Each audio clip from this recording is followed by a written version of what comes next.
ট্রমার কারণে দাঁতের যদি কোনো সমস্যা হয়ে থাকে সেক্ষেত্রে কি করণীয়? দাঁতে এতে বললাম তো রেডিওলজি ফাইন্ডিংস করে এখন ইনিশিয়াল অবস্থা দেখা যাচ্ছে ফেশিয়াল ট্রমা ফ্র্যাকচার থেকে দাঁতের পেনটা বেশি হয়।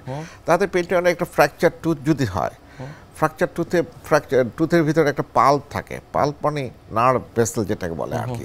পাল্পটা যদি এক্সপ্রেস থাকে পেশেন্ট খুব সিভিয়ার পেইনে করে, তার মানে ইমিডিয়েটলি পাল্পটা রিমুভ করতে হবে এবং কোনো ভাঙ্গা দাঁত থাকলে ওটা স্মুথ করে নিতে হবে যাতে এখানে কোনো কিছু না হয়। তারপরে জ কারেকশন করে বোন কারেকশন করে ওগুলো অনেক সময় আমরা ক্যাপিং করে নিতে পারি বা ব্রিজ করতে পারি, ডেঞ্চার পার্ট তৈরি করতে পারি, অনেক কিছু করা যায়।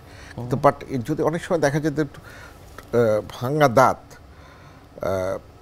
এক্সেতে আমরা বুঝি যে পাল্প ওপেন থাকলে পাল্পটা রিমুভ করা উচিত, নাহলে পেন তো কমবে না। তা সার্জারি করবার পর ফেশিয়াল ট্রমা হয়েছে, পরবর্তীতে সার্জারি হয়েছে, তারপরে আসলে একেবারে আগের যে অবস্থা ছিল সেই আগের অবস্থায় ফেরত আসে কিনা সেটি স্যার একেবারে গঠনগত দিক থেকে এবং কার্যপরিধির ক্ষেত্রে? এটাকে বলে রিহ্যাবিলিটেশন। রিহ্যাবিলিটেশন মানে ফ্র্যাকচার হলে কিছু ডিফেক্ট থাকেই। এখন ডিফেক্টটা কারেকশন করার জন্য এখন যেহেতু মডার্ন টেকনোলজি, আমি আগেই বলছি, এখন মাইক্রোপ্লেট, মিনি প্লেট, অনেক টেকনোলজি থাকার জন্য আগের মতো প্রায় চলে আসে। কিন্তু অনেক সময় নার্ভ যে ড্যামেজ হয়, যে অনেক সময় দেখা গেছে যে মেন্টাল নার্ভ বা ইনফরবিটাল নার্ভের ড্যামেজ হলে এটা কারেকশন হতে সময় লাগে, অনেক সময় লাগে, অনেক সময় এটা অনেক সময় হয়ও না অনেক সময়। আচ্ছা স্যার, সেক্ষেত্রে স্যার কার্যপরিধির ব্যাপারটা? কার্যপরিধিতে সে ফাংশনিং করতে পারবে, বাট একটা সেন্সেশনটা অন্যরকম হবে, অল্টার সেন্সেশন আছে নার্ভ যদি ড্যামেজ হয়, এটা মেইন।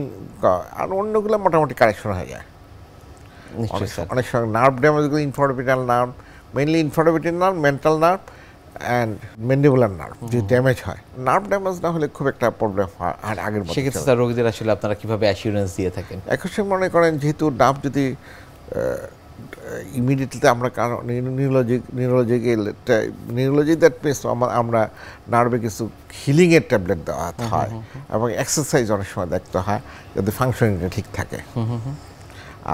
আর নার্ভ ড্যামেজ হলে অনেক সময় লিপো নামনেস হয়ে যায় অনেক সময়, এগুলো কমপ্লিকেশন হতে পারে। আর এমনি তেমন একটা কারেকশন যদি আর্লি ডিটেকশন করে অনেক সময় টিম ওয়ার্ক কাজ করা যায়, তা ভালো রেসপন্স পাওয়া যায়।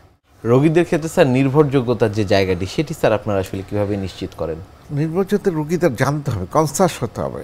এখন ফেশিয়াল ট্রমা জেনারেল সার্জন একসময় ছিল, এখন general surgeon, ENT surgeon, plastic surgeon, অনেক ডিভিশন ভাগ হয়ে গিয়েছে। একটা ফেশিয়াল ট্রমা জন্য ম্যাক্সিফেশিয়াল সার্জনটা চয়েস অফ ট্রিটমেন্ট, আমরা যাতে ওদের শরণাপন্ন হই এবং তাদের কারেকশন, যে আমি আগেই বলছি যেটা একটা ওরা। আর ম্যাক্সিফেশিয়াল এমন একটা সাবজেক্ট, এটা সার্জারি অ্যান্ড ডেন্টাল দুটার সাথে কম্বিনেশন, যার জন্য ওদের শরণাপন্ন হলে আর একুরেট রেজাল্ট পাওয়া যায়।